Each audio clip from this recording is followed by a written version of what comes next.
So now that Superstars is a day away, pretty much, and I've just replayed through all the classic games, I kind of want to go over some of my thoughts, worries, and hopes for Superstars.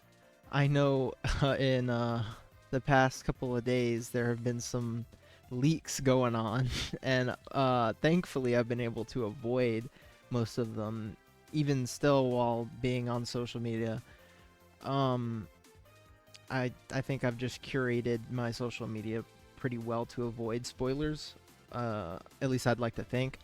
But I have heard some discussion around certain things. So, first of all, I want to start off by talking about the level design, I guess. So, from what I've seen and heard, and I've only seen level design through like off-screen gameplay from like gaming events and stuff like that that people have been to, and the trailers they've released. From the looks of it, it looks more in line with what we would see with like Sonic CD or something of that nature, but with some sections that are more Sonic 2.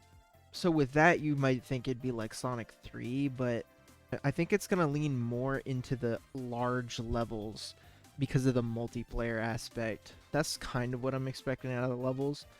So I think the level design probably won't be on the level of a Sonic 3. I think it might be more similar to Mania, but a little bit less dense than Mania's were. So it'd probably go. I'd imagine it'd go, if I were to rank them, it would go below Sonic 3 and CD, or not CD, Mania, but it would be above CD 2 and 1. That's what I'm imagining for level design. For story, I mean, it's a classic Sonic game. I'm not expecting too much. I'm just expecting the traditional, like, silent story type thing with some new characters and old characters like Fang and Trip. Obviously, I'm expecting Trip to turn good at the end because it was kind of obvious, and they basically confirmed it in the new Sonic, or not Sonic, Tails tube at the end. Like, they didn't outright confirm it, but they might as well have confirmed it. And I almost got spoiled on Trip's face under the helmet. I almost got spoiled on that, but I did not. So thankfully, I didn't see that yet. But yeah, obviously, I think Trip is going to be a playable character. The fifth playable character. I'm expecting the characters to play pretty much exactly how they played in the classic games, or Mania at least, because that's what they were aiming for, and people have been saying the physics are pretty good. So hopefully we get that at bare minimum. I'm also curious about how, if it is Trip, the fifth playable character will play, because that'll be an entirely new moveset for a classic Sonic character. So I'm interested to see what unique ability they have, if they are playable, which I assume they are. So yeah, the actual level aesthetics, I've talked about this a lot in my Road to Superstars videos, but I think that this game has like the new Super Mario Bros. Effect, where they've used these level themes like before in Sonic, but they're like kind of making them different and new, but like it's not like we've never seen these before, so I'm not expecting anything crazy. And as for the special stages, y'all know all about that from my Road to Superstar series. I think the Superstars special stages look pretty whatever. I couldn't really care any less about them. Their aesthetic.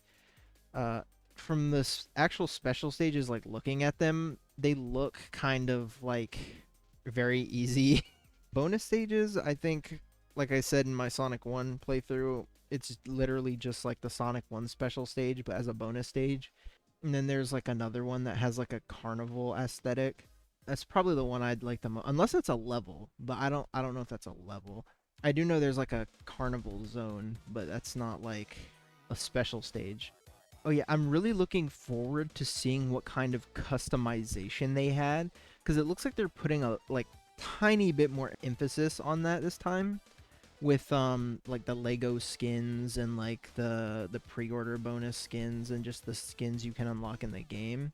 I don't really know how I feel about battle mode though, because on one hand it's like kind of cool that it's online or whatever, but at the same time it kind of just looks like something to do like once you finish the game, which is a good thing.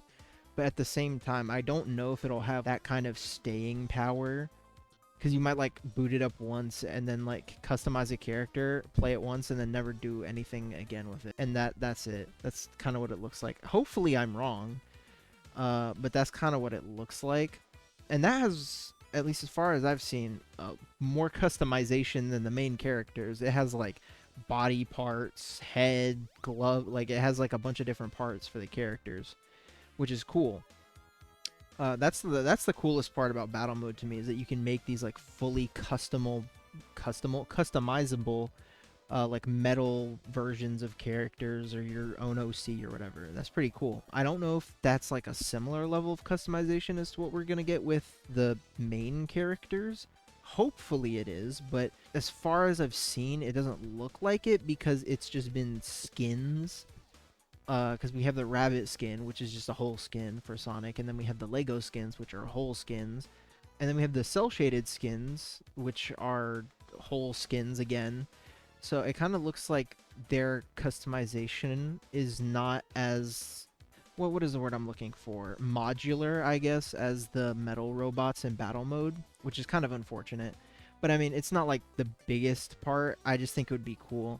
As for the actual like look of the game graphically, I said this when the first trailer came out. It looks okay. It looks like a lost Wii game. Like the graphics look like a lost Wii game. The gameplay style looks like a lost Wii game.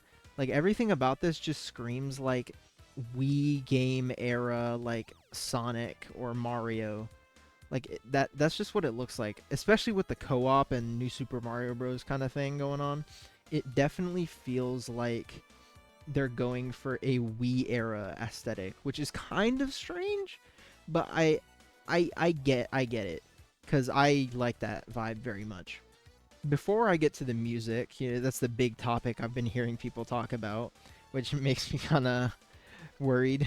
Uh, uh, I want to talk about the animations for the game. So the opening cutscene, it's it's very mixed. It starts off looking pretty good, but it has some like timing issues animation wise, and some like there's definitely a lot of off model stuff going on, which can be good, but most of the time in this scenario it's not very good, unfortunately. I'm hoping there's more in the game. I think there might be, if Origins is anything to go by, but I'll just have to wait and see on that.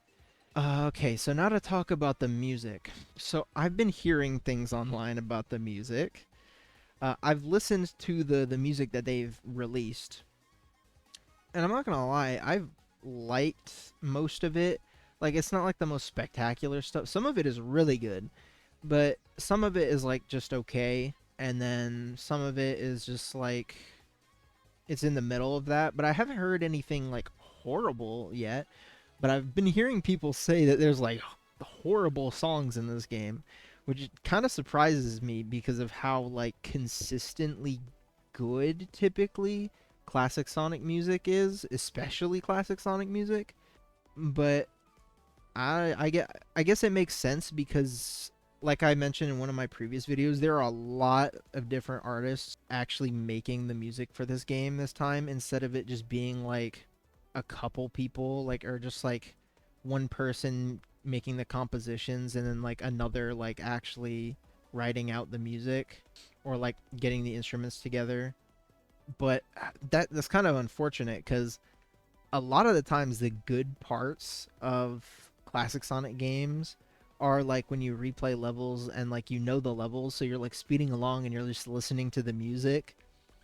And also just in general, like after you're like when you're not playing the game, you can just boot on some music. Like if I were drawing or something, I could kick on some good classic Sonic music and it'd be a good vibe, you know?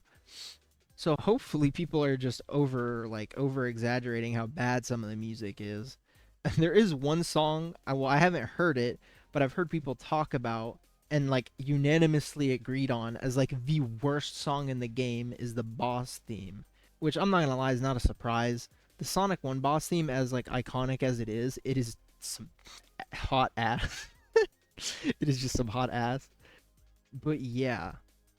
Oh, one more thing.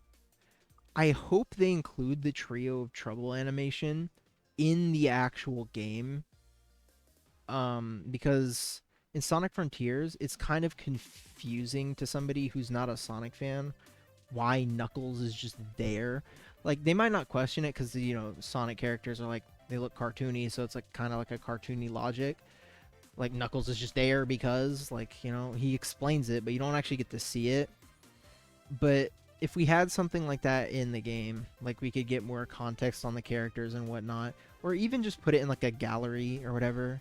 Because they've been showing off like collectibles or whatever, like medals and stuff that you can get in the game. So do that or whatever. But yeah, so that's pretty much where I'm at with Sonic Superstars. I hope that it is a game that I can say is good and replay pretty much. I just hope it has replay value. So yeah, that's all, and yeah, y'all can buzz off. All right, bye.